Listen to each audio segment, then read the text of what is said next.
on our way in, there was a girl going out that was attacked by monkeys. She was bleeding. No.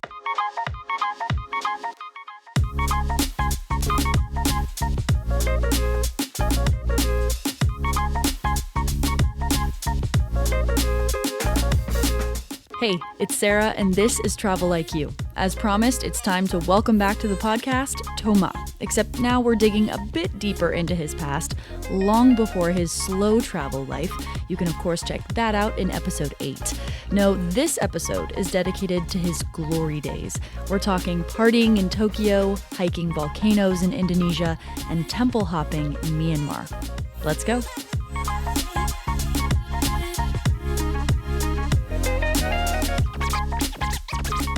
So, welcome back, Thomas. Thank you for having me again. With pleasure. So, Thomas is actually my roommate. If you haven't already listened to part 1 of his episode, you are now listening to part 2. And that is because Thomas is very well traveled. The return of Thomas. Yes, and I couldn't let him get away with just telling me about Portugal and Morocco and his digital nomad era and his workaways and all these amazing experiences he's already had. He does have more to share, and so that's why he's here. Yeah, excited. And you went into this deeply in the previous episode, the fact that you've decided to slow it down a lot. But as you've said to me already, you're a slow traveler with a past. Yes. Of a not so slow travel. Not so slow travel. Still, there was an era where you were still taking airplanes, which again is normal. Yeah. You sort of had your epiphany and you've changed it up since. But I definitely want to hear more about that. Before we jump into it, there's one more thing we got to do. Yes. And luckily, you actually have another one to share. We got to start with our no context. I know the drill. So this next one is I was stuck at a border between 2 countries and denied entry to both of these. Both of the countries. What? Yes. Oh, goodness. Oh, my God. Okay. It's not a pleasant situation. No. I mean, your last no context. Spoiler, he did share the context for his last one. Wasn't that pleasant either. Yeah. But you know what? Most of them aren't very pleasant if you look back at the last few episodes. Yeah. Damn. Okay. How are you at a border between 2 countries and denied entry to both? We'll see. Maybe you'll find out. Maybe. Hey, you, as always, have the right not to. And this would be... Has anyone not shared Yes. yet? Oh, true. You know, you've heard the episode. Yes. You can absolutely...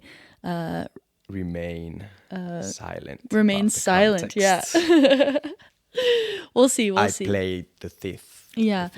You plead the fifth. That's it. The thing is what people don't know is that I always get the context.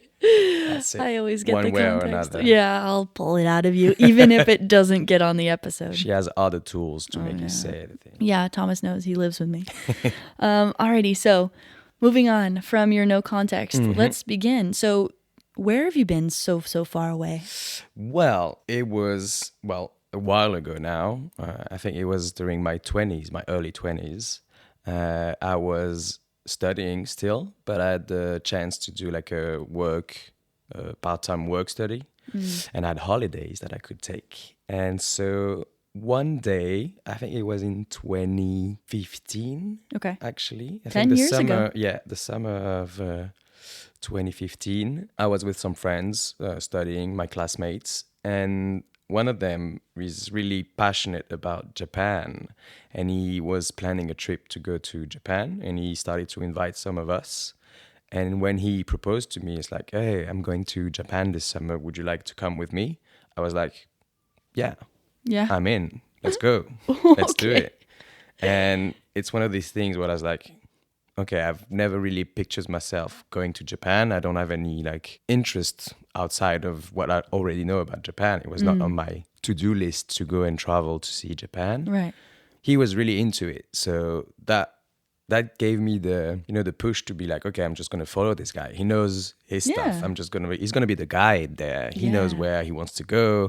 He knows the kind of experiences we're going to have. And we were like a group of 5.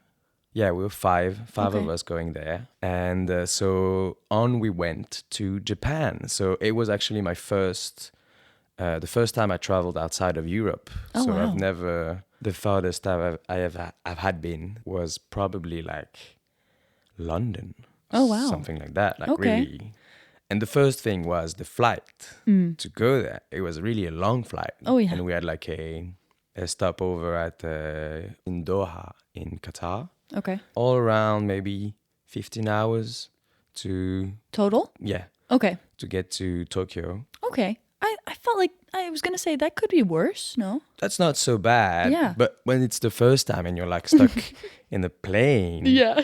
Well, thank God for those screens with all of the movies Right. catalog. Yeah. So otherwise it would be. Oh, that would be miserable. Yeah. Yeah, no, 15 hours, that's pretty intense. Yeah, because it was really so different from everything I've experienced before at the time. Because it was really going to another type of culture. It's like not even when I used to go to other countries outside of France, it would be like a European country. So I'd share some of the culture, some of the references that they have. But going to Japan, it's like a whole other world that I didn't know about. So I was really excited to go there. But it was really rough at first because, we flew from Paris to Tokyo. So you arrive at the airport and you need to take a cab. And already you have a hard time like communicating with people. Right. And you're like, okay, how do we go from here to there? And it's such a strange feeling when you get to a place and you start seeing the signs and you can't read any of them. Right. Like it's not the same alphabet. Like really, you have no way of knowing where you're going. Yeah. So you need like data or like your navigation maps to Right. actually get someplace. So we get there. We managed to find like a cab to bring us to the Airbnb we had at Okay. the time.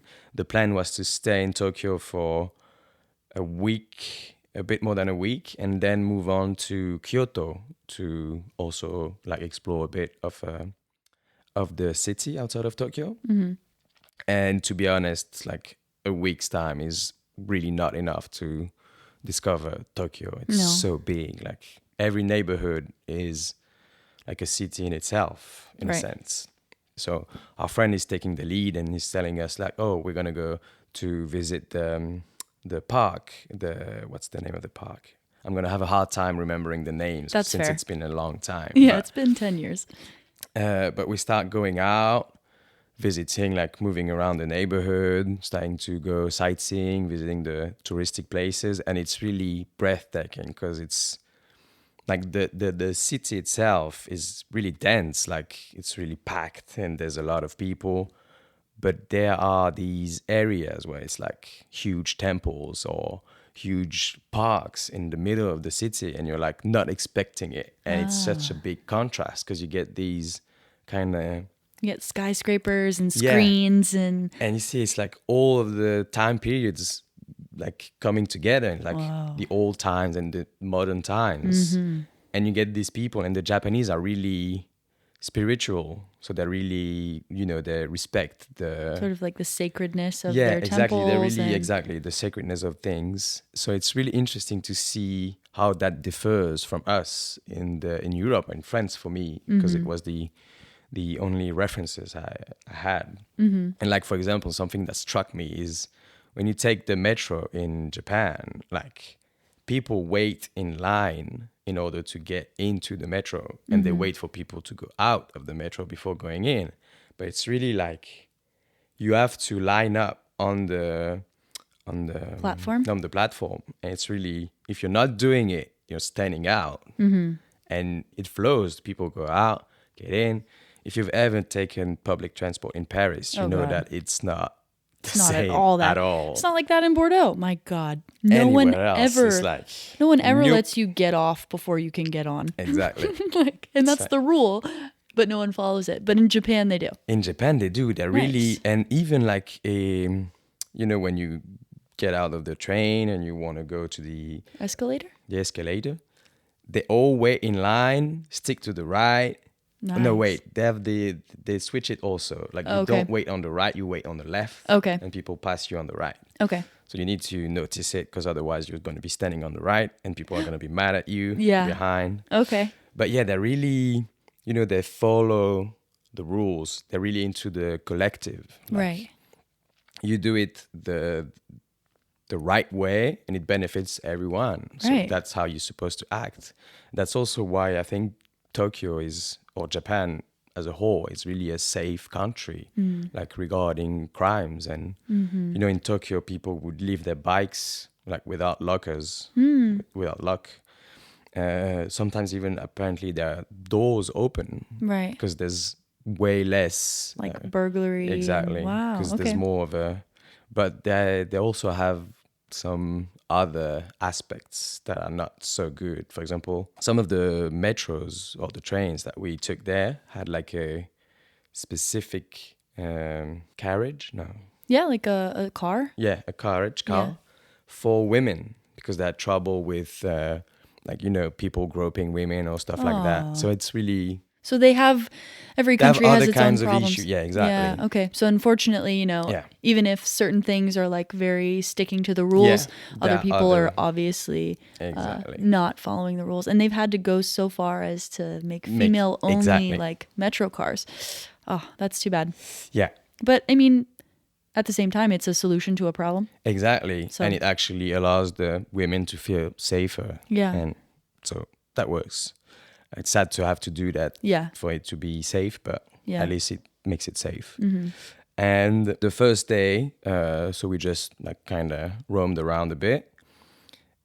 And at the time, so I was like early 20s. So we mostly partied and drank a lot. Right. And why would it be different in Japan?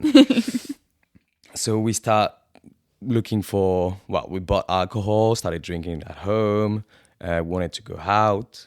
So we go out, we start talking with the people, seeing where we should go to enjoy the nightlife and get a nice bar. So this guy sees us, he knows we're looking for some place to party because we kind of stand out also. So Right. five European guys Yeah. coming outside of the taxi, a bit drunk already. So he tells us, yeah, there's this nice bar, great party and everything. And he asks us to follow him. And we're like, Oh no. and we start following him. And he opens like a back door. And you're like, that's not the opening of a club or anything. It's weird. And It we looks start like talking the to back each of other. the It's building. like, maybe he's a Yakuza. He's going to try to rob us or something Oh, like this. no. Like we just start getting into, but he actually, he walks to a corridor, and we get to like a bar, club, and it's perfectly fine. Truly, it's just not the main entrance, Okay. but it was a way to get into the club. Okay. So anyway, we party, we have fun. When it's time to go home, we realize we've lost one of us. Oh no. But we're like, okay, he's going to come back afterwards. It's just going to find his way. But it's like, it's the first day. Oh no. We're in Tokyo, and my other friend lost his he had like a bag with him with his passport with the money he had, and he realized he didn't have it when we got back home. It was like, maybe it's our other friend Raphael that has it, Oh no. Hopefully. and we'll wait for him to come back. And time goes on, and it's like no news from him. It's like 2 p.m. now, and he still hasn't come home, and we're getting a bit worried and everything. But he ends up coming back. Oh, okay. He got lost. He started to ask around to know where he was going, and the people are really nice there. Yeah. Like I mentioned it in the previous episode, that people in Morocco are really nice. Yeah. And people in Japan are also really nice people in a different way. They're really gonna be helpful. If you go and ask them to show you around or help you, even though they don't really understand it all, can respond to you, they're gonna do their best to help you. Aw, This. A total stranger.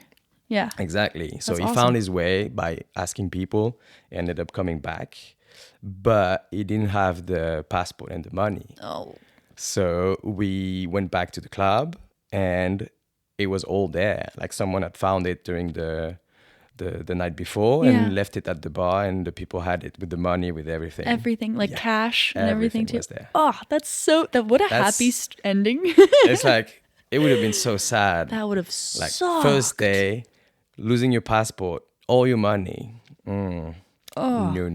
That would have sucked. So that was a good start. We were like, okay, we can count ourselves lucky Yeah. to have been able to go through the first night. Yeah. And we kept on doing that. Like really, we've traveled, we visited some temples. We went to, the goal was to really go to a neighborhood and just, enjoy the vibe, stay there. Mm-hmm. And there's a part of Tokyo called Shibuya. It's like the metro station. Okay. It's like the busiest metro station. Maybe you've seen already like images of it. It's Yeah. where there's the crossing where people wait and they cross at the same time, and there's like a ton of people. I think there's like millions of people They going cross through every this. day? Yeah. Whoa. It's one of the busiest like metro station of the world. Whoa. And people are really following it. Like they walk, they're doing their stuff, they're not stopping for anything, they're not looking at their phone all the time. Right. They just go. And so it was really nice to, move from neighborhoods to neighborhoods and discover the different type of activities, the vibes that there were, like more like Shibuya was this big crossing station. Then you had Akihabara, I think. Can't remember. It's like more of the electronic neighborhood where you have all of the electronics being sold. Like you can buy okay. consoles, everything. It's like, wow, wow. And you got these arcades, like big gaming rooms with lots of things. And, the dance machine, like the Dance Revolution. Yeah, where you tap on your feet. Yeah. And they were crazy good. Like Yeah. we watched people playing and they were like hardcore, next level. They're really into playing like these sort of games, like Yeah. other types of arcades games. Like, Cool. and it was really, wow. It was really Impressive. interesting. Yeah, Yeah. really impressive. And then we moved to Kyoto. Okay. And to go to Kyoto, we took the bullet train. Ooh. So, the super fast, everything is flows. Like you get in, you got people getting Super you. efficient. Yeah, exactly. It's efficient. Exactly. Yeah. Efficiency is the key word. Yeah. That you get in, it's right on time, and you get to the destination on time. Also, everything goes smoothly. Wow. What's it like? It was amazing. And when we got to Kyoto, it was a whole different vibe, like more traditional. And even the place we had, because in Tokyo we were like in an apartment. In Kyoto we rented like a house, kind of. Okay. Like a really traditional Japanese house. Like we slept on the floor with like futons, Oh, nice. And it was amazing. Yeah. Like, truly, for the back, and you slept was good like for a you? baby. Yeah. Oh, really? Yeah, because everything is made to For that. sleep on the floor. Like Yeah. the floors, like you take your shoes off when you get home. It's Right. really clean. And it's really made for that. And in Kyoto, it was really nice because it was a more traditional view of Japan. Even though there are lots of temples in Tokyo too, in Kyoto it was more Like visible. Okay. Yeah. Yeah. And it's really the kind of, the kind of vibe you see in maybe Ghibli movies. It's like the train station with like not too many people, or like students with their uniforms waiting for the train. And in the back, you can see like maybe a forest or a mountain or something like that. It's like really so. It was. like- It really matches sort of Yeah. like what you'd seen in the movies. Exactly. Okay. Exactly. And so we went to the Golden Temple, which the name fits Yeah. because it's a temple, a golden Made of temple. gold? Exactly. I don't know if it's made of gold, But it is gold. but it is golden. Whoa. And it was really nice, like still very sacred place. Like, you need to respect the uses. You need to respect the customs. Exactly. So it was really interesting, and there was less partying in Kyoto. So Okay. we had more time to enjoy the day and everything. And it actually went really fast. Like the time there really flew by because there's so many things to see, so many places to visit. I haven't talked about the food, but the food there was amazing. Like eating Japanese food in Japan, like ramen. Yeah. Oh my God. You've probably never had as good ramen since. So good. And the fish, like the sushis, the fresh sushis Yeah. with the tuna, the different kinds of tuna. It was so Oh, right. This was pre-veggie. Yeah, pre-veggie me. So at the time I was eating meat and fish and everything. Yeah. And it was really good. Good. I'm glad you weren't vegetarian, honestly, for that moment, because True. I I'm had to sure. experience. Yeah, you got to experience sushi in Japan. You kidding? Yeah. Oh. And there's this big like fish market in Tokyo where you get the freshest fish. So you go there and just book a table and eat some sushi. Yeah. You have to, like, it's part of the being in Tokyo. Right. I'm not a big fan of sushi to start, but these were Right. How could you? How could you not love it? truly. I was going to say this is really such an interesting juxtaposition to the last episode. Yeah. Because you are not vegetarian, you took a plane, but Yeah. even just the fact that this was sort of on a whim, Yeah. right? And now your travel is so much more like, I mean, Yeah. it's still Thought about. spontaneous, Yeah. but there's so much more thought put into it. Exactly. And so it's interesting how, in 10 years you can do things so differently than you once did. I would say I'm sort of on the same page. It wasn't necessarily somewhere that I'm like, that's a bucket list destination, but would be cool. But the way you're describing it is making me want to go. So much so that I went a second time Oh my to God. Japan. You're right. Because this friend that was so in love with Japan ended Yeah. up going to live there Whoa. a few Okay. years later. So I got the opportunity to go back again Wow. in 2017. I think, so no, just 2 2016, years. 2 years after. Wow. Oh, yeah, no, the first time was in 2014. Okay. And the second time was in 2016. Okay. So, yeah, when he lived there, I went back to visit him in Tokyo. It was still amazing because this time I knew kind of what to expect Right. and I knew where I wanted to explore more. And so I had this experience of actually meeting and talking with the locals because he Right. was living like in a shared house with Japanese people. Which again, such a juxtaposition because first time you went- go, you're not really meeting Japanese people the way that you love to meet the people now wasn't necessarily a priority for you before. Yeah. But the second time around, you did get to meet. Did That's get great. the experience of meeting people, and it was really, I think there were like 4 other people. And it's really interesting how it's set up. Like it's really a different way of sharing a flat also. Okay. But they were so nice. And the second time I went was during Halloween. Ooh. Do they celebrate Halloween there? They celebrate Halloween. That's They cool. do. Because I don't get my fix of Halloween in France. It's not enough here. I miss my American Halloween. I understand. Because it's not the same. I did Halloween in the US too. Yes, you have told me about that. Yeah. Okay, but Halloween in Halloween Japan. in Japan, like people really get into it. Like truly, they dress up. But it's not like, well, for us, Halloween kind of needs to be something scary in France. But I know in the US, it's not necessarily that either. It's a mix. Yeah, It's you can just either reference a cultural or dress up. You don't have to anyway. dress up as something Yeah. scary. You can Yeah. just dress up as like Britney Spears or Yeah. whatever. Well, Or whoever you want. And it's everything from funny and silly to terrifying in the US. Yeah. so they're really into it. Like, cosplaying is a big thing. Yeah, it's true. Yeah. So apply that to a holiday where you need to dress up. Yeah. Like the streets were so busy. It's like really, wow.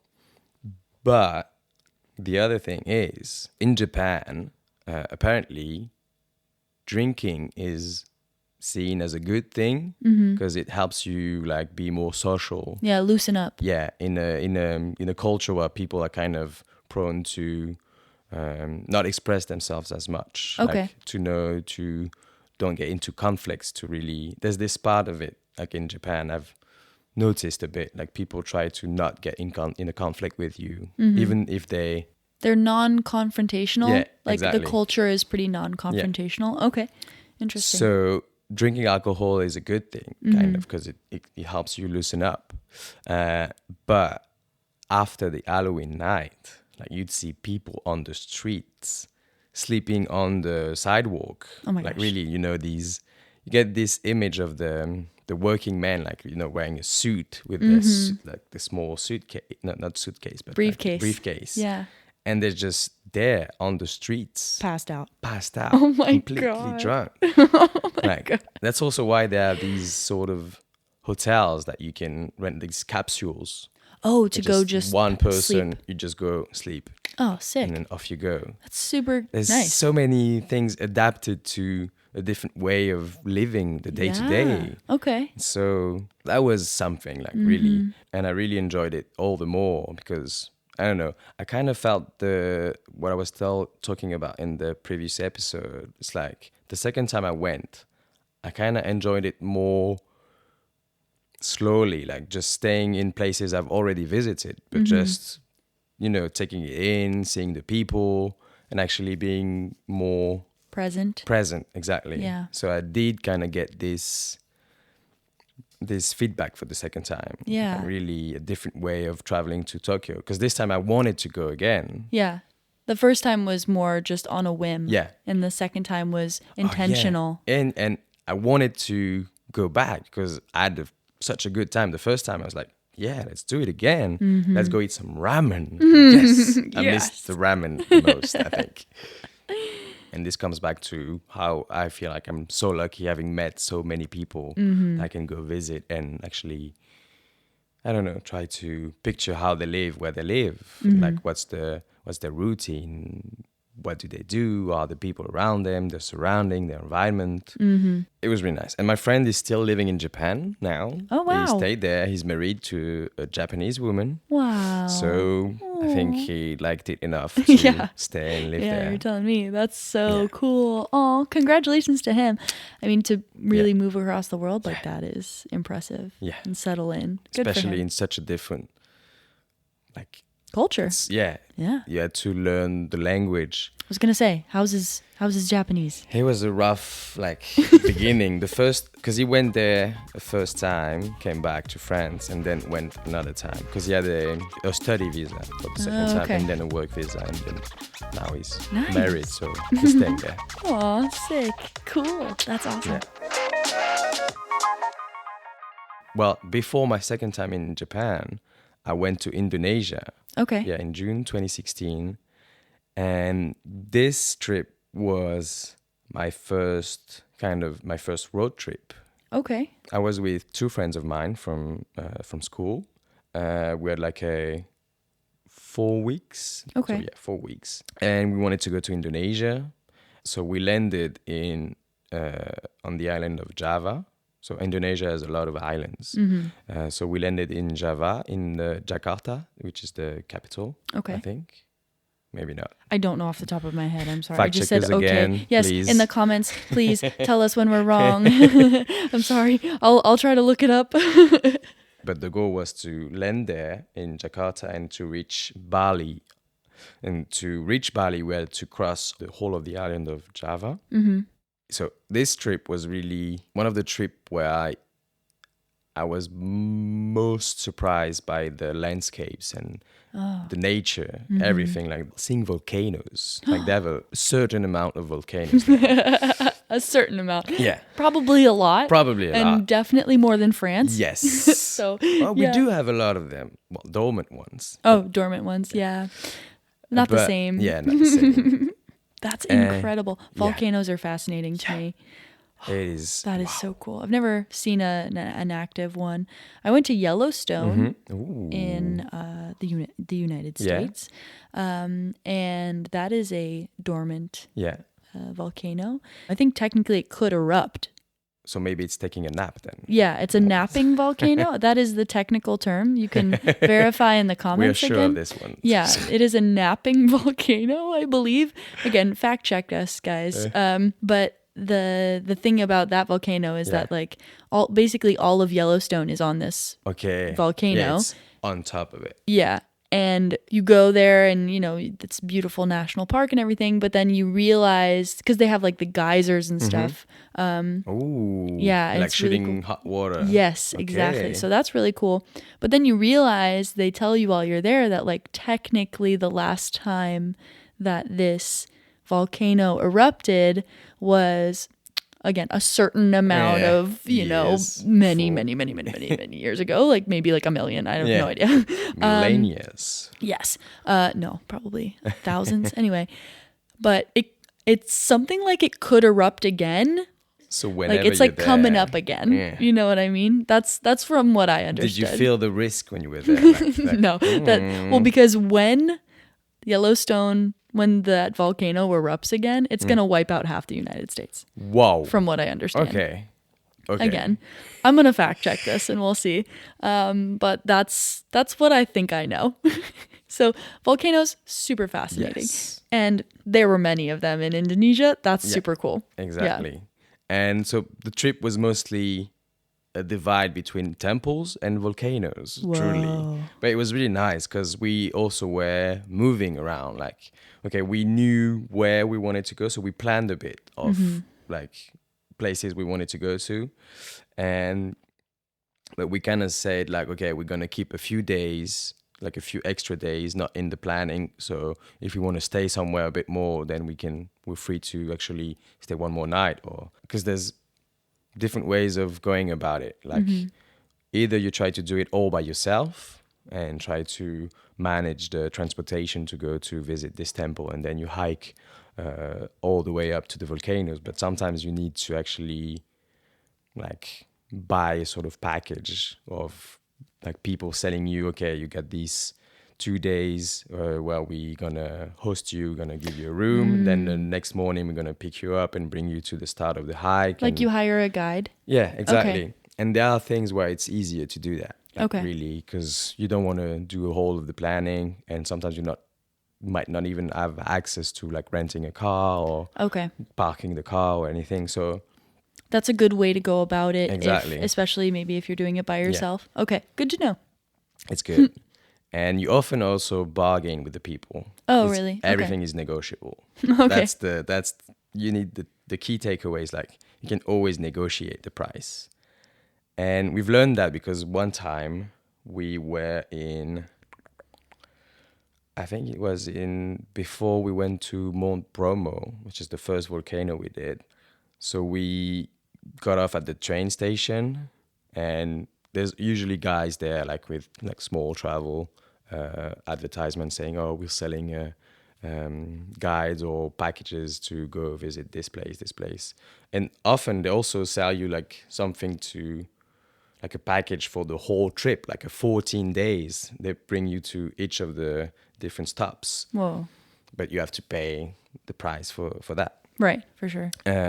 We booked like a package that would give us a night in a hotel, like in a room, and then go up to the volcano and then walk around, visit the volcano, and then come back. And so we were with other tourists, and we started talking prices, and we realized that some people really paid a lot more than we did because we noticed that we can negotiate everything. So you start to bargain a lot afterwards. Yeah. When Like, you realize that you might be being anything. like, And it's weird, like this overcharged. feeling of. I remember trying to negotiate for something like 50 cents in euros. It's like, what's 50 cents for me? It's like Right. nothing. right. Like, but when you look at it the other way, it's like, well, it's almost like a meal here. Right. But it's so weird because you get into this kind of game to, okay, no, I'm not going to pay. And you pretend to leave, and you get all these like ways of trying to negotiate and everything. I guess when you're especially like in the moment, you can sort of get a better deal. So you're doing it. But I bet in hindsight, you were like, it was 50 cents. Why did I do that? Yeah, You know what I mean? exactly. Because especially if it's a meal for someone over there, I think I've mentioned this before. Like sometimes, yeah, it's like part of the thing to bargain, but then you have to realize like you're visiting their country. Yes. Like It's nothing. it's, You can, especially what you're gonna take advantage of the fact that this economy is struggling Yes. and that the euro or the dollar It's really strong. is really strong. Don't be, Yes. don't Yeah, abuse. yeah. So Exactly. I bet in hindsight you're like, oh Jesus. And that actually led me to kind of a rule that I got for myself now. It's like, okay, how much am I willing to pay for that? And that is the price I'll pay. Right. Even if it's if I could have paid it less, it's not gonna matter because I think that's the value that I'm ready to Right. put into this. And if it's more, then you don't buy Then it. you don't buy it. Exactly. And you know, actually, that's like, okay. Right. Then you're not taking advantage of an opportunity. Yeah. And You feel like you paid a fair price. You feel like yeah, exactly. That's perfect. Mm-hmm. And so, yeah, that was it. Like, that was something all along the way. But also in Indonesia, there's something that happened. I think the second day, because we arrived in Jakarta and we left like the day after to go to the first city. And so it was the first day really enjoying being in Indonesia. So we would just walk around the town. And at some point, a guy comes up to me and is like, "Hello guys, I'm an art student. We have an exhibition where we show the work we've been doing. It's like a traditional art from Indonesia. Well, there's a specific name to this type of art, so it's really something that exists." Okay. So this guy is like, and we're like, "Oh wow, we're gonna experience like art school students showing us their work. That could be a good like something to buy to get off from the trip." Yeah.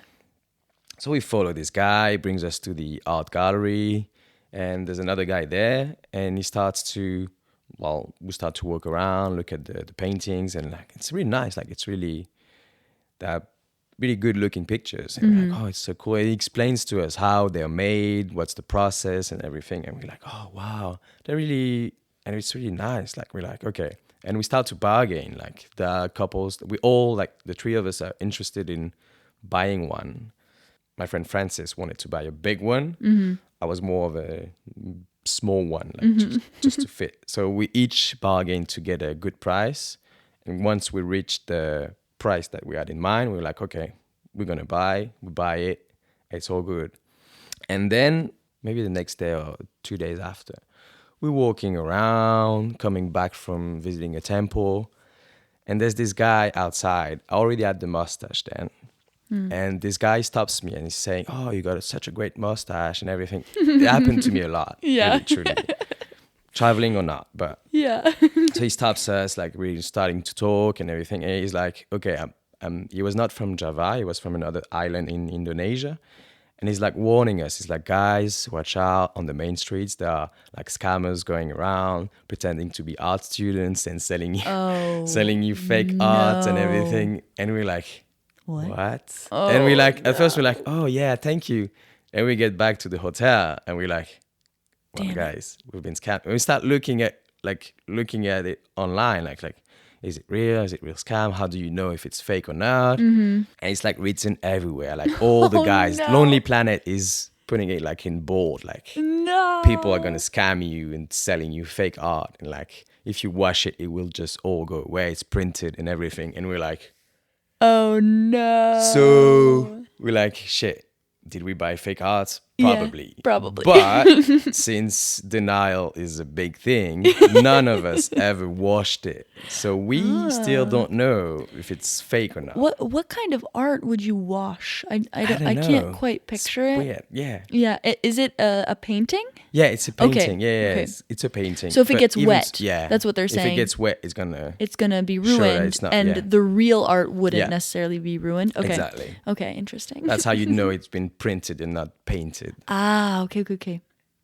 Oh, This is interesting. It was weird. But then looking back, the guy that we met at the art gallery, the pretended art gallery. Yeah. First thing is, they told us that it was like the last day of the exposition. So it was the time to buy. Of course. Especially Pressure. to make people, yeah.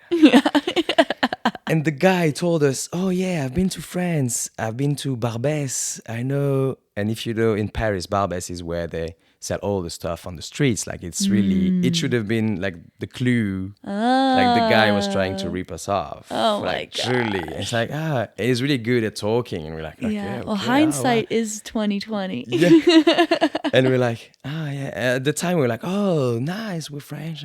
Yeah. But No. this guy, He just knew everything to say to get you to buy it. So we go back. We actually go back because Ooh, we're like, risky. oh, wait, we've been scammed. It's like, we want to get our money back. Whoa. We go back. We try to talk to the guy. They're still there. We're like, Of course, well, not the last you've lied day. to us. Nah. Yeah. So we try for a bit. We noticed that the guy is never going to No. give us the money back. And we're like, okay, we actually tried to do it. We're good with ourselves.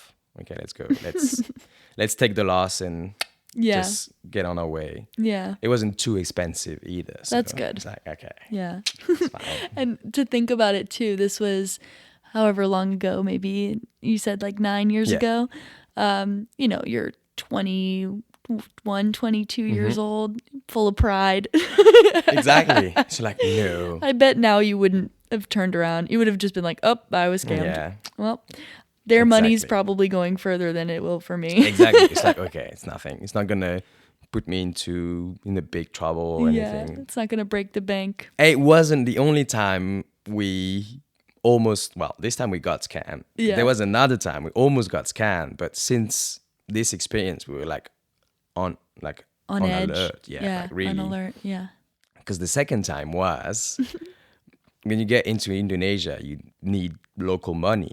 Right. So you need to find like An exchange.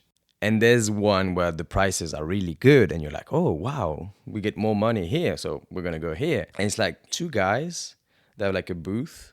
So there's a guy behind the booth and we're like, okay, we would like to exchange some euros for some, I don't know the name, I can't remember the name of the money.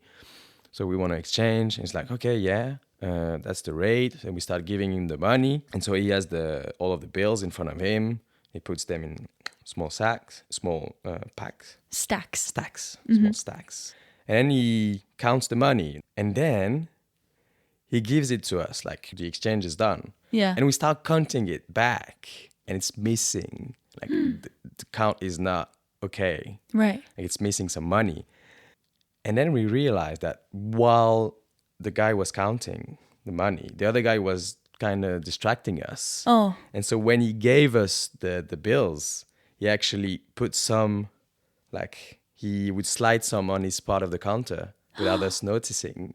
So it'd be like, He would hand you. so he would count the right amount of money, but he would not give us the same like a amount. literal sleight of Yeah, hand. exactly. That is It's like crazy. Literally. And we were like, Damn. okay. And once we knew that, we tried to go to another exchange with like some good rates also. And we noticed it directly, like the guy was doing the same The thing. same Like- thing. And when you tell it, like when you say it out loud, they're like, oh no, we don't want to exchange anymore. And they just don't want to, Really? they don't want your money anymore. But it's part of the game, I feel Sure. like too. It's like, You know, that's the thing about exchanging money. Like, if anybody needs a tip, what they say is the best thing to do when it comes to exchanging money is to, before your trip in your home country, exchange the money with your own bank. You're going to get the best rate that way. yeah. Anyone traveling, I believe that is the best practice, is not to wait till you get to the country that you're in to exchange money, because airports aren't even a good place to do it. You get ripped off. There's not necessarily sleight of hand kind of thing, but still. it's usually an upcharge for no reason. And so I believe the best way to exchange money is in your home Have it country. already there. Yeah, and bring it over there. Yeah. But apart from all of the scamming, like Indonesia was really such a good trip. Yeah. Like, truly, it was amazing. We visited some temples.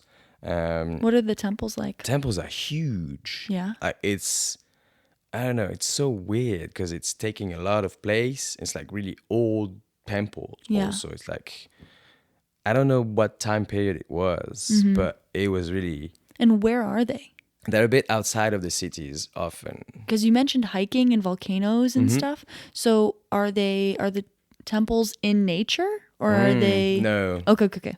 Yeah, well, some of them might be, but the ones we did were mostly like really at the specific site, like a bit outside of the city, but not like too far away.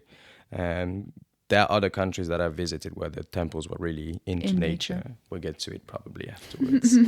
But yeah, it was really just a succession of like temples and then volcano. The volcano, the first one we did, like Mount Bromo, was really amazing because we arrived like around midnight at the town, at the the bottom of the mountain. We already had a place to stay, so we went up to the room we had, but we had to wake up at around 4, so we had like maybe 3 hours of sleep because we wanted to reach the top before the sunrise. Oh, so you nice. could watch the sunrise. It was really worth it. Like Yeah. really, truly, all of these moments where you have to wake up super early to go and walk for 1 hour, 2 hours. It's really, the view afterwards is So worth it. Yeah. Wow, I can only imagine. Yeah. And so you're essentially hiking these mountains, and did you see any volcano eruptions? No, Okay. no eruptions. Although there's a second volcano we did. It was called Kawah Ijen. It's like closer to Bali. It's like towards the end of Java. And this volcano has a specific particularity, which is it's where you can see blue flames. Whoa. Because I think it is from sulfur Okay, that makes sense. burning, which Yeah. make the flame blue shade. Like, and so you really need to see it at night to see the flames. Yeah. I think I got some videos, but you can't really see it. And the thing is, because it's sulfur, it really Smells. Ugh. really Like wow. rotten It's a eggs, heavy, right? yeah. So when you do this volcano, they give you like a mask to breathe, so you don't get the bad smells. Yeah, the fumes, exactly. Okay. Whoa. Yeah, and this was a quite. I think it was one of the toughest hikes because it took a while. I think it was like 2.5 hours or something. Okay. Really a lot of climbing involved, but not too hard. The path was really easy path, like really Okay. a road sort of. Okay. Except for the end where you have to kind of, You climb do some have- rocks and all. Okay. You do have to climb a little A bit. Okay. Yeah, it's not too. A little. Yeah. Okay. But it's a sulfur mine. Ooh. So when we did the climbing, we also met some of the people working at the mine that would climb all the way up. Yeah. That would like pack some sulfur and everything. Yeah. Like kilos, like maybe 50 kilos or something. Whoa. And would go back down the mountain to bring it back Whoa. to get paid. Yeah. And they would do that all day. Wow. And wearing like flip-flops. Shut That up. is crazy. That's like that wild. was wild. They- And they they do that must for be- like a few euros. Oh. That's the thing. Yeah. And These it are probably was some of the crazy. strongest people. That was crazy. That's wild. Like that was really truly impressive. Yeah. And like we're doing, and they didn't have any masks on. Like they Yeah. would just Wow. go about. It was their working day. Mm-hmm. So it was really tough kind of to also notice this kind of, in these countries where it's so different from where we live, like the conditions of the people working there. It's always, you feel Right. like you're benefiting from this, Yeah. but you can't really do anything about it Right. except for paying the right Paying prices. them. Yeah, exactly. Which brings back the bargaining thing. Like those scams, like they're happening for a reason. Yeah. And they know that Europeans are coming, Yeah. blowing their money. I It's mean, an easy target it's- and it's only fair. it's kind of only fair, especially because half these islands have been colonized Yeah. by these countries, Yeah. France, and the U.S. and all of the West has really, really profited Yeah. off of these countries, and so that's how I kind of see the scams nowadays. Yeah, it's like, I'm okay, like, it's fair yeah, game. Like, I'm already truly. paying to be here. What's a few extra when Yeah. it goes so far over there? Exactly. But it is super impressive when you think that, what you're doing as like a hike and a challenge, It's these there people, every day. it's there every day. And it's obviously really hard work, but damn, Yeah. if they can do that with, 50 kilos of sulfur on their backs and flip flops, like they can do anything. It's That's super impressive, impressive. like truly Yeah. the way they worked. And they never stop, like do it all the time. Yeah. So it was really, really tough also. Yeah. But the Some experience was really, perspective. but the experience of the volcano was amazing also, Yeah. on the other part. Yeah. Like the blue flames were something I've never seen before. Right. And then you get there's a lake at the top of the volcano. Mm-hmm. So you get to see the sun rising and then the light comes up and you see it all And the through. reflection and Yeah. wow. You have pictures? I might have some pictures. Yeah. Okay. If you do, Send them my way. Yes. So it was really nice. Like truly the landscapes, like the views I got from all of these places, even the temples, like it's really something I'd never imagined either, because I had no idea how the trip was going to go, like how the places I would visit. Like we've looked up what to do, but not really seen exactly how it was going to turn out. Right. So really living it to kind of keep a bit of the surprise there. Yeah. It was so nice. Yeah. The pictures aren't going to give you the same experience as seeing it for yourself, really, you know? Feeling the air, breathing in, the whole hike to get there. You appreciate it even more afterwards. Seeing it with your own eyes, feeling the sun on your face, all these, smelling the sulfur. I was going to say. You couldn't smell it. Yeah. Smelling the rotten eggs really brings you into the moment. Yeah, that's the thing. Sometimes I reminisce by just going and just ruining some eggs. But yeah, like, and it's just part of it, because afterwards, this was all in Java. Then we crossed and we did we reached Bali afterwards, and Bali was supposed to be this paradise. It was in many ways. We moved around a bit around the island. We went to Ubud, which is like more in the center of the island. It was really nice because every place we went, because we were three, so, and the prices were cheaper than in Europe, so we could actually have some really nice hotels and cool hotels with big rooms with a swimming pool, with the breakfast and like some little fruits. luxury travel and mixed in there. Because Bali was gonna be the more chill, farniente vibe, because we did all of the trekking and the traveling and the train and the buses before. Bali was supposed to be relax. We're just gonna relax, have some fun, chill at the pool, walk around, party a bit. And that's what we did. It was really nice. Because afterwards, we went to Ubud, which was a bit less busy, let's say. There's the monkey forest there. There's a monkey forest, where you go and there's monkeys everywhere? Tons of monkeys. Whoa. Monkeys are really, they're violent. Yeah, I was going to say, so it's scary. Monkeys are actually terrifying. Yes, they were scary.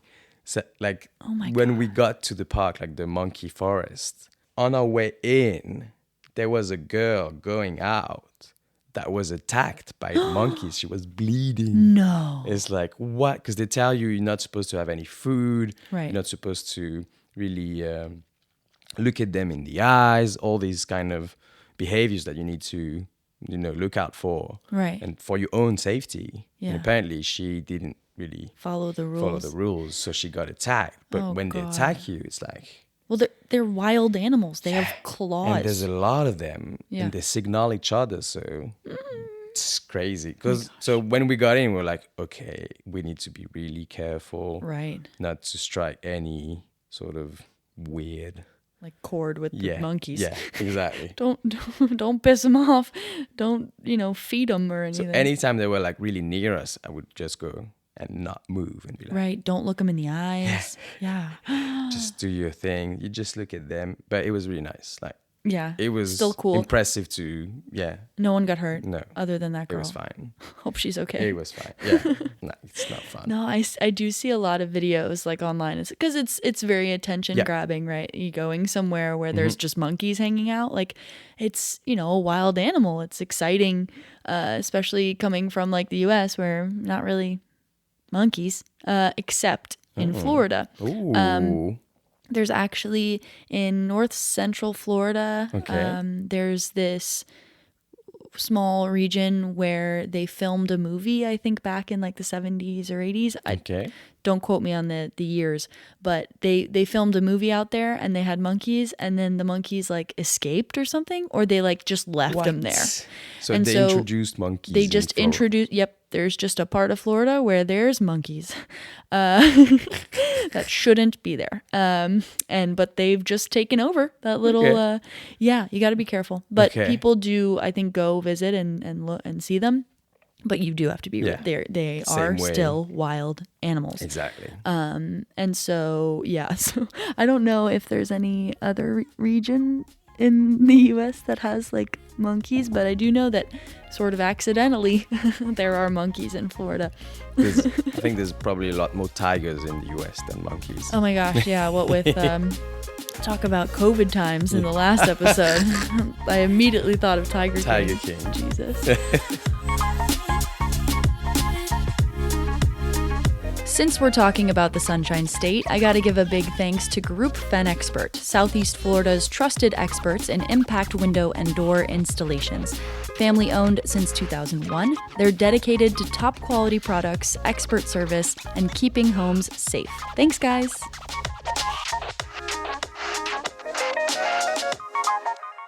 Another thing from my trip to Indonesia is like when you're in Bali, there are other islands that you can go to. It's another part of it's actually 3 islands, the Gili Islands. Okay. So there's different islands. There's Gili T, Gili R, and another one, I think. Okay. And they each have like a specific kind of theme.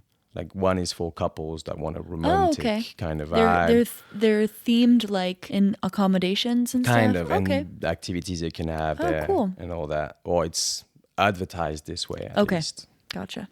And so we were like, oh yeah, we're going to go to Gili T, Gili Trawangan, I think, which is like the one where you can party and everything. And it's like really lively. Party theme. Yeah, exactly. And the thing is, on these islands, there's no vehicles with motors. Oh, so no cars, well, electric scooters, but like no diesel, like no gas powered engines. Okay, not at all. So you do everything by bike or with horses. Ooh, nice. Yeah. So, and it's not so big, so you can like go around the island in an hour or 2. So the goal was to get there, stay there for like 2-3 days, enjoy your time, do like some snorkeling. So nice, like, because I haven't said that, but the beach in Indonesia is like the Pacific Ocean. So warm water, like turquoise, really blue, white sand, like paradise, like really. Yeah. That's the picture you have of a paradise island. Really. Wow. And we get there, and the good thing to know is that Indonesia is not a Muslim country as a whole, but there are parts of, there's some islands that are Muslim. Okay. And Gili Trawangan was one of these. Okay. And at the time, it was the start of the Ramadan. Okay. So when we got there, like stores, bars, restaurants, all closed really early. That there was no activity going on because everybody was doing the what's it called when you don't eat? The fasting? The fasting during the day. And they couldn't really party and drink alcohol or serve alcohol to people. Oh, man. So, like, that's also why sometimes it's good to plan things and to have the informations that, okay, right. If we knew that it was going to be the start of the Ramadan, maybe we would have gone to another island or somewhere else. Point. That's such a great point. I've talked about it on other episodes. You know, knowing, for example, the political atmosphere of where you're visiting. Yeah. But, you know, even something as simple as knowing the holidays. Yes. The public holidays, the religious holidays, well, especially just the religion period. Yeah. Like, it's maybe not something it's maybe not something you're thinking of, but if you're planning on experiencing another culture, goodness, like, that should be one of the number one things, and it's so easy to forget. Like it is not above me to forget to look up something like that. I can't. Yeah, it happens. I just know that's probably. Oh, or even just simple as like, if you're going for like only a few days and it's over a weekend, like check if things are open on Sundays. You know what I mean? If you can actually go to places. Yeah, because there's a lot of places around the world that Sundays are a holy day. And so you just... True. nothing's open. There's So nothing to don't do. plan everything for a Sunday, you know. I know even in France, it's a secular country, and yet there's some towns you go to, and Sunday is completely dead on a very, Sunday. yeah, it is a firm day of rest. Yeah. Religious or not. And so that's something you got to keep in mind for sure. But that sucks. Oh, you wanted to party and everyone's fasting and not drinking alcohol and at home. And you're like, Oh, no. okay, so we go from that to a more like a chillier vibe. Right. Truly. And the weather was not so good either. Because it's the summer too. Yeah. So it rains, right? Well, it's not really summer there. I think Oh, they have different seasons. Maybe like, the opposite because it's the southern hemisphere. No, it's... Oh, it was summer there? No, it's not really summer or winter there. Like they have either the rain season or the dry season, okay. kind of. It's that makes sense. Yeah, because it's more on the equator, I think. Oh, that makes sense. Yeah. Excuse my geography No worries, but maybe ignorance on the southern again. side of the equator. Okay. But it was nice nonetheless. And after that, we went back to Bali and back home to Paris. It was the end of the trip. Okay. And it had been really a good trip. And I think also having the most, like the intensive parts at the beginning and then having a time to relax afterwards and to really enjoy, chill, have fun. It was really the good way of going about it. The right rhythm. Exactly. Letting the end be the relaxing part and the beginning be, hiking, volcanoes on fire. And then the end, you had no choice but to relax kind of because everyone else was. It could have been a bit more agitated, but fate decided. A little bit more partying. But fate wanted you to rest. Exactly. That makes sense. It's good. So that was my time in Indonesia. And the third trip to Asia was to Myanmar. It was in 2019. Okay. So it was actually before the coup in Myanmar, which happened like a couple of years ago. Yeah. Where the military seized the... Right. Yeah. Oh. Yeah. Speaking of knowing the political situation in a country before you visit, there's a good example. But at the time, it was also, like, I think there were parts of Myanmar that we were advised not to go to, like the northern part, like the part where it's bordering other countries. Okay. Because it was the places where it was most dangerous to be. Okay. But the touristic circuit is, like, it's fine because it's mostly tourists and you are allowed to visit it. Okay. And so in Myanmar, 2019, I was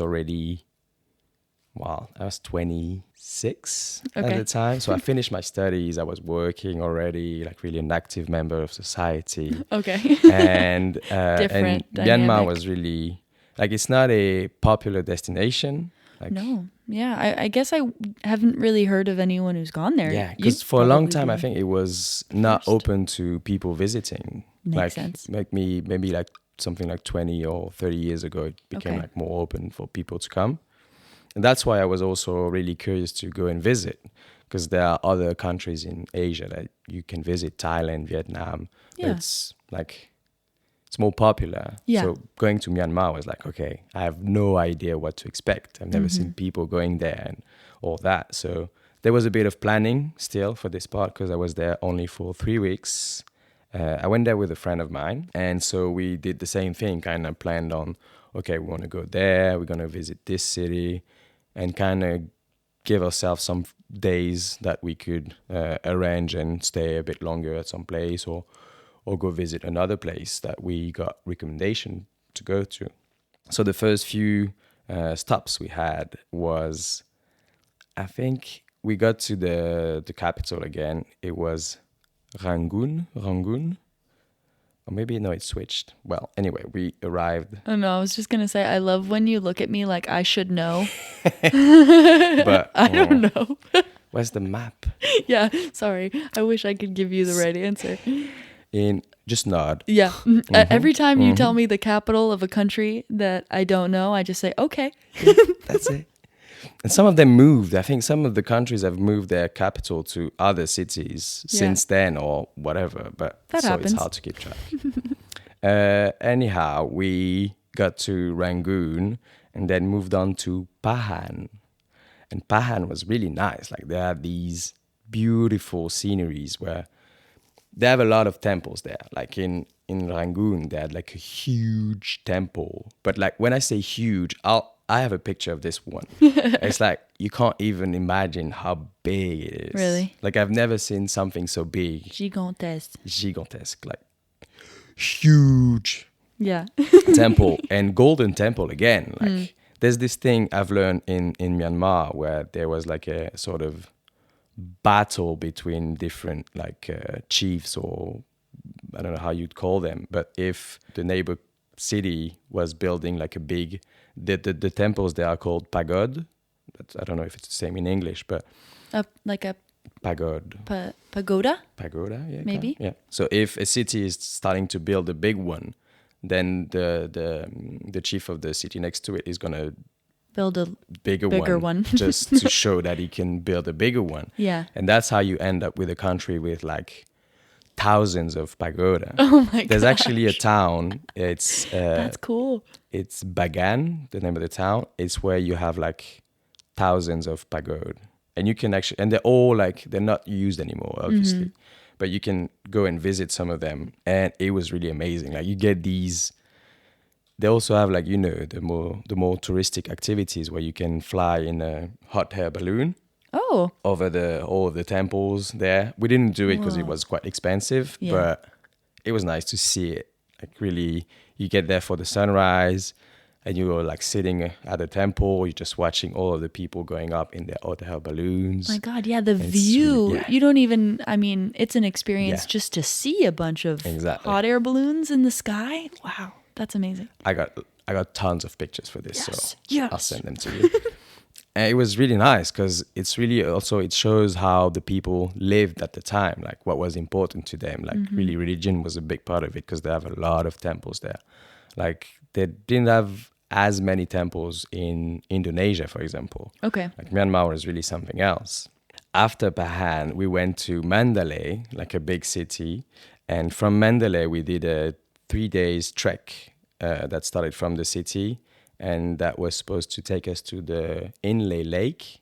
Like it's like a lake. So you do a 3 days trek. We had a guide, like a young girl, like 20-year-old. And she was wearing flip-flops Oh my gosh. all the way. And we'd walk like, I think, 20 kilometers a day. Oh my god. And she was doing it like, I think she was also sick during the trip. Oh my god. Like she had like bowel troubles all the time. And she didn't tell us. She was just like, you know, keeping... Roughing it, just Exactly. doing her best, and probably still faster and Yeah. in better shape than you she guys. was just, going on. It's like, do you want to take a break? You're like, yeah. She was a beast, like, Yeah, truly. I believe Mad respect for her. And she was really nice also because she explained so many things to us. Like, and she introduced us to the people we were staying at, because all along the way we'd be staying at people's places. And actually, there's a funny story kind of. While during the trek, we stayed at a village. So we met the people there. We stayed at a sort of people's home, like truly their extra room kind of. So they'd get money from the guide in exchange for that. And so we'd play with the kids, and the kids would play like a sort of soccer, but like a ball made of like wood, like a hardened ball, like not heavy. So a wooden, It's like not wooden. It's like, you know, they use. it's hollow? Yeah. Or- okay. But they have like, Oh, it's they made use- of. Yeah. They use like sticks and they make Yeah. a ball? Exactly. Okay. And they play with that. But like, they don't play soccer. They play kind of a mix between soccer and volleyball. Oh, Because they have so a you net. can use your hands and stuff? No, just the feet. But Oh. they have a net, and they have to take it over the net. Oh, sick. Yeah. I and think it's I've seen videos of this wow, before. They're really good at it. Like I think they're better than most of the soccer players that we can see. Like, truly. So I saw that and Yeah. I wanted to try it. So I went down. Well, we went with my friends and we were like, okay, can we play together? And we started playing. And so it was a 3 days trek. We left like a big bags with the guide, and someone else was going to take them to the Lake Inlei. So when we Okay. get there, we get our stuff back. So I had like one short for the whole 3 days. Yeah. I was playing with them, and at some point I lifted my leg a bit too high, and I Oh, just no. ripped off my short. My short died. Like nothing was like Déchiré. yeah, this year So you just your only pair of shorts you was gone. Bye bye. But lucky enough, like there was a shop where I could buy like a okay. traditional short, Oh. like a Myanmar short. Okay. I don't know. It was like a bright orange short. Yeah. It was really comfy in the end. Like I really enjoyed. I still have it. Maybe it didn't match the rest of your outfits. No, but at least I was wearing something, yeah, and I could not like I was not getting burned by the sun. true. Because it was the start of the dry season almost. It was in February of 2019. Okay. And yeah, the trek was amazing. Like we'd get up early to avoid the heat of the day, Right. to try to get as much kilometers as possible. How much is that in miles? No, I'm just kidding. No, it's so hard. No. It was really nice. And when we got to the lake Inlei, it's like people live on the lake. Like they have these houses built on pilotis. I don't know how you call Oh, they're really above the water. But pylons. I pylons, think yeah, they're called. exactly. Like on stilts. Stilts. Okay. Yeah, that's it. And it's like a fisherman village. Whoa. So people live all around the lake, but also on the lake there. And they have like these boats, like these long boats. I don't know the specific names for it. Oh, And there's yes. I've seen yeah. videos of this recently. I'm way too online. And there's like but yes, I've people seen balancing. They have like these nets, or like sort of nets, like solid nets that they use for fishing. It's like traditional way. Well, it's kind of like a Instagram picture now. So they do it for the people this. That's to take why pictures. I feel like I've seen it. But really, it's really impressive because they're really, they're just gymnasts sort Yeah, of. like they're kind of staying still, but they're rocking the boat. Yeah. And then there's like people who, like tourists who come and they sit in the boat and they get like kind of spun around. Yes. I've definitely seen a video It's of this. really nice. Like truly, all of it is so different. Like it's nothing I've ever seen before. Truly, and when you get to the lake, then you get the rest of the way up until we reached the hotel was on one of the boats, and they also make wine there. Oh, like They have vineyard oh, sick. in Myanmar. So we went to like one of the vineyard and had like a glass of wine in Myanmar. And it was a decent wine. Yeah. Well, I'm saying that while in Bordeaux, so Right. it might not be. You're comparing to French Yeah. wine. But it was really good, and I was surprised to see it. Like I was like, wait, they're making wine here. After Lake Inlei, that's when we switched to the Phang Nguyen side, like the more relaxed area of the country where you just go by the beach, drink a cocktail, ride your bike around. The water's warm. It was not white sand. Sadly. It was just like regular yellow sand, but Ugh, still you boring. got the palm trees, and there was no one. Like it was really not nice. busy at all. So you just had the whole beach to yourself. And it was amazing. Like it was also the whole thing about Myanmar is the way people live. Like everyone lives outside. They all eat together. No one really cooks. Like in some of the restaurants are actually people's kitchen. Oh, like wow. You just come up and most of the people share the meals outside.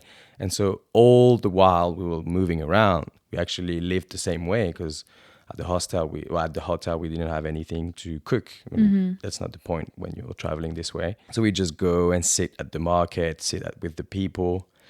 And the food was quite spicy, to be honest. Yeah. Like it was A little too hot for you. rough some of the times. I believe it. I think there's food out there I know I could not Yeah, handle. your body's not ready.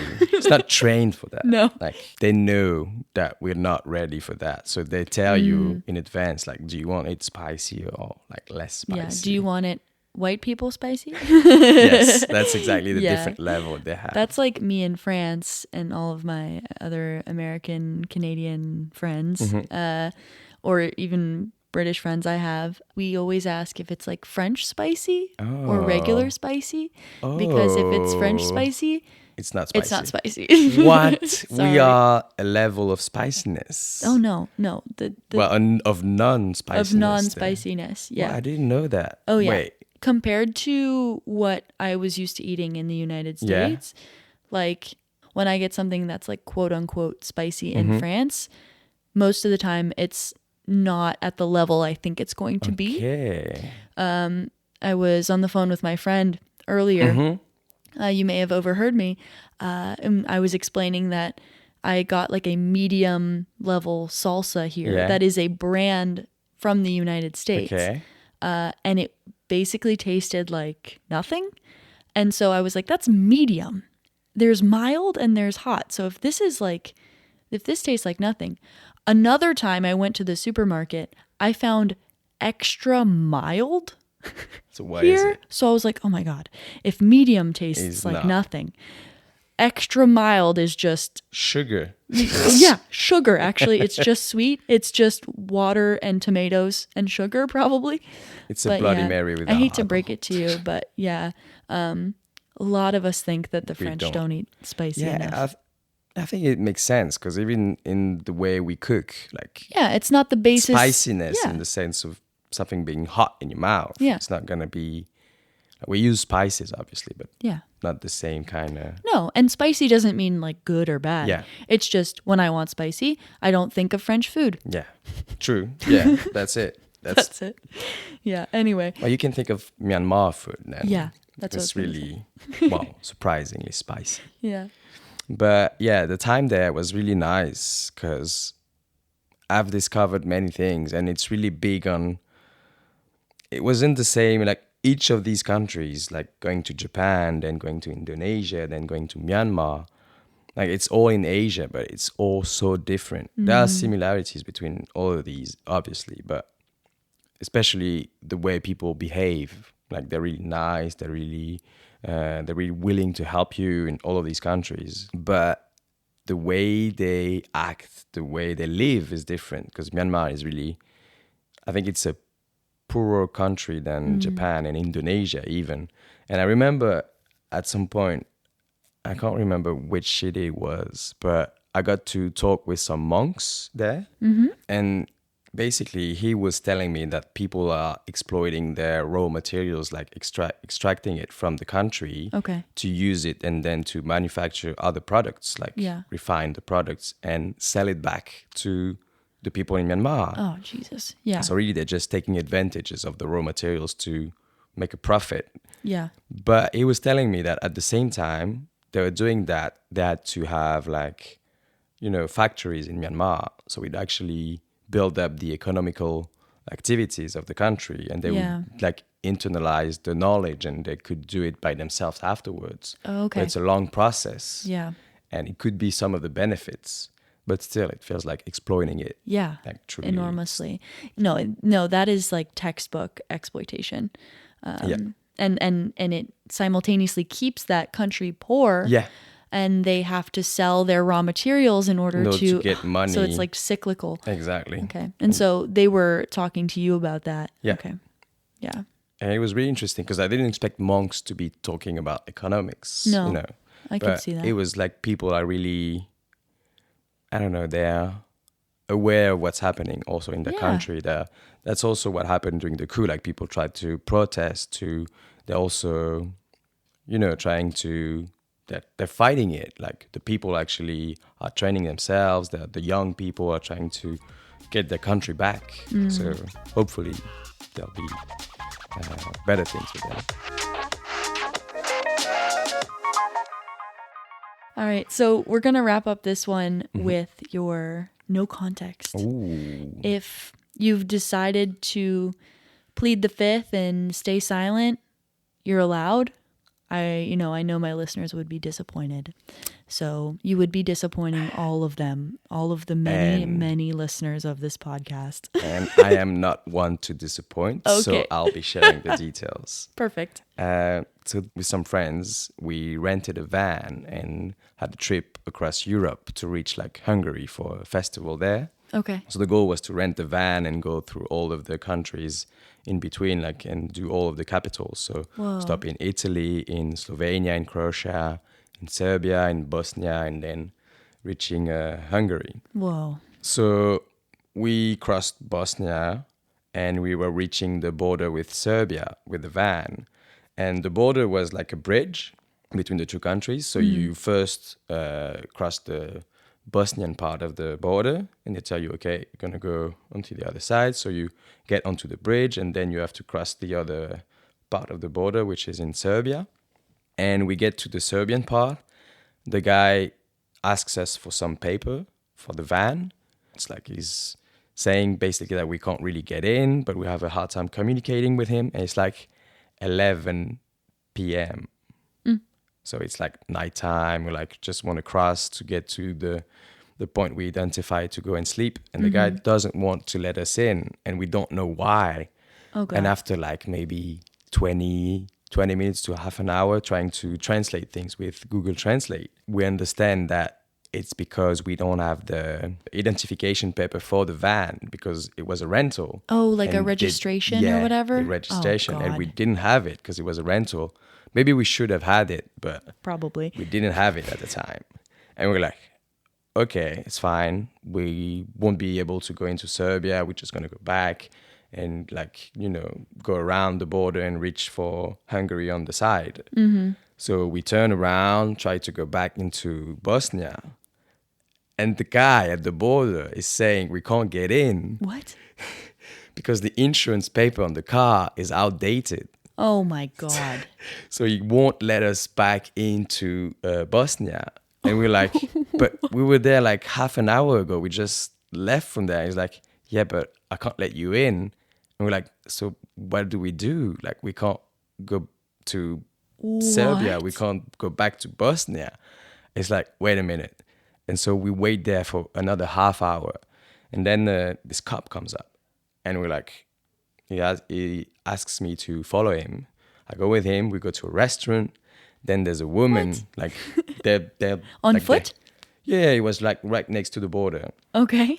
And we go to the restaurant, and there's this lady, and she speaks a good English, like a better English than the other guys. So she's preparing some kebabs for people that ordered at the restaurant. Okay. And then she comes back to us, and she's like, okay, you don't have an insurance paper, so we're going to make you sign this. She gives us like a few papers to sign, and she asks for like 50 euros. And I'm like, okay. Okay. We're like, well, obviously we're going to pay because Right. we want to go on, be on our way and just go back. So I signed the paper, give the money. They Could give you- us something. Yeah. Could you read the paper, though? No. Okay. Like we So you couldn't signed the understand paper. anything that was on the You paper. signed a paper But we did you look at it couldn't read. afterward. Okay. And we think it's legit, like really. Okay. It was an official thing. Or Okay. It was maybe just- not, but it was 50 euros with Sure. the three and of us. you needed to cross the border. And we needed to go back. Like we Yeah. couldn't stay on the bridge forever. And so after that time, like after maybe an hour and a half, we were allowed to come back into Bosnia, Oh, and my God. keep on going So- to Hungary. So still, it was just to get back into Bosnia. Yeah. You couldn't get into... No, Serbia was a No. no-go. Oh, my goodness. Because of the registration. Yeah. Oh, my gosh. So, yeah, for about like an hour, you're just literally on the border. Can't In go between. to either... can't go to either country. Stuck That's in limbo. crazy. Yeah, literally purgatory. That's insane. Wow. Well, good thing you had $50. So another tip is always Check the registration, exactly. And check the the insurance. insurance. Oh my God. Rental cars, I feel like are such, I don't know can how be to a put source it. of a lot of troubles. Yes, that's a great word. Rental cars, like there's always hidden fees. There's always something like that. I hate renting cars, but sometimes it's necessary. Oh goodness. Well, that was a good no context too. Thank you. That's not something I could have really. Guessed. No, I didn't think that was possible to be We didn't think either. on the line, Yeah. like not allowed in either country. It was like literally a bridge. Like we're standing on the bridge. Like That's insane. Well, we've managed to fill a lot of time Yeah. with your many, many travels. So, once again, thanks, Thomas. wow, you're welcome. De rien. Really appreciate. Oh, de rien. On peut parler français maintenant. Oh yes. It's over. You can put on your real accent. Hello, my friends. This is Thomas. Perfect. No. No. You speak great English. Yes, I do. All right. Before we go, once again, if you do not already, please follow travellikeYou.pod on Instagram and TikTok. There you can find more travel inspo, all the behind the scene moments, and share your thoughts and questions and comments as always. And if you want to be featured, you can send me an email at travellikeyoupod@gmail.com or send me a message on TikTok or Instagram. And check the description for some of those places we talked about. So, thanks, Thomas. You're welcome. See you later. See you at home. Thank you. Bye. Bye.